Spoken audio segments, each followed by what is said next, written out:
Lastly, my point is that in which time or where, or in which point where we start that we don't call white people as settlers in Africa, but I believe they are settlers. They didn't come, they didn't be created in Africa.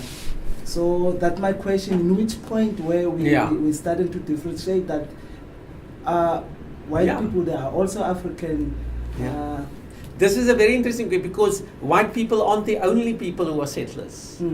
What do you do with Indian people? Yeah. What do you do with Arab people?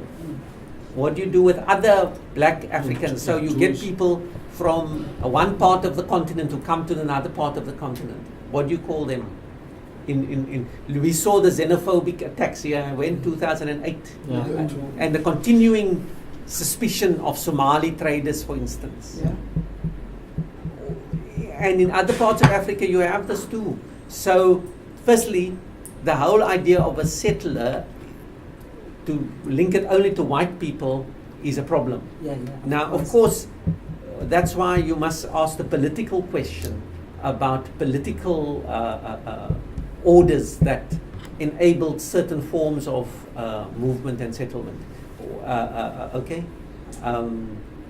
But once you open up this debate, we saw this happen in Africa with the genocide in Rwanda about indigenous and non-indigenous. You know, it really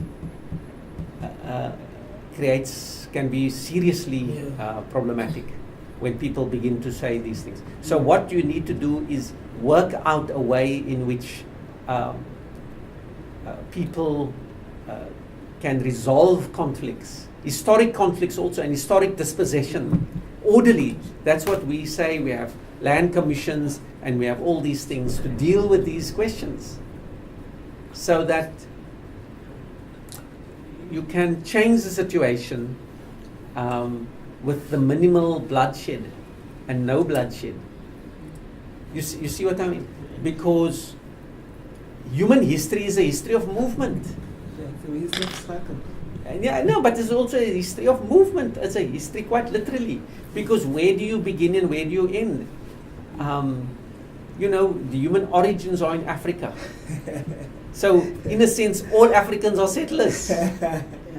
We moved all the origins of human beings are here. And people left from here. They spread all over. So, if you're going to say you only want to deal with 1652, some people will say, no, but why didn't we deal with 1652 BC? So long ago. So it's an important discussion to have, but I think we can't be short-sighted and say, let's only look at how we can get back and show these people a lesson and so on. Because I feel myself, and I have a complete interest in African history, but what will I be said of me? I'm a settler. Some of the settlers came here, were forced here. The ancestors of many of the people came from Southeast Asia, or the Indians. They were not. They were brought here to basically as slaves. You know that, to work on the sugar plantations. It was a form of slavery. They were to work for 5 years, and then they were said, then you can decide whether you want to go back to India or not. Now, after 5 years, how do you go back? Whatever. So the Indians came here as dirt poor, most of them, to work on the Indian plantations. Settlers under different conditions. The ancestors of the people in Cape Town, some of them were brought from Southeast Asia, not of their own making. They brought here by the Dutch. So how can they be said now to be? How do you deal with them? So how do you deal with the situation? This was just a question. Many of the whites came here also dirt poor. They were the working classes of Britain. They had no other opportunity in Britain. Came here, not all gentlemen and very, very poor people. Exactly. So, of course, also poor against poor can be very brutal. The poor against the poor can be, and but it is a interesting question. When does the settler become a native? You know, and we should look at this globally.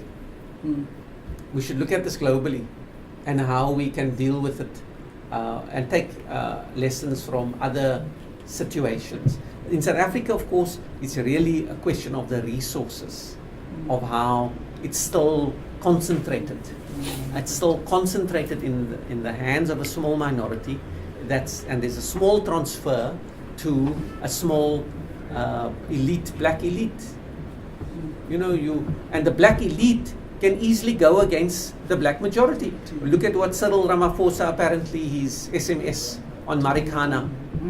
Deal with them decisively.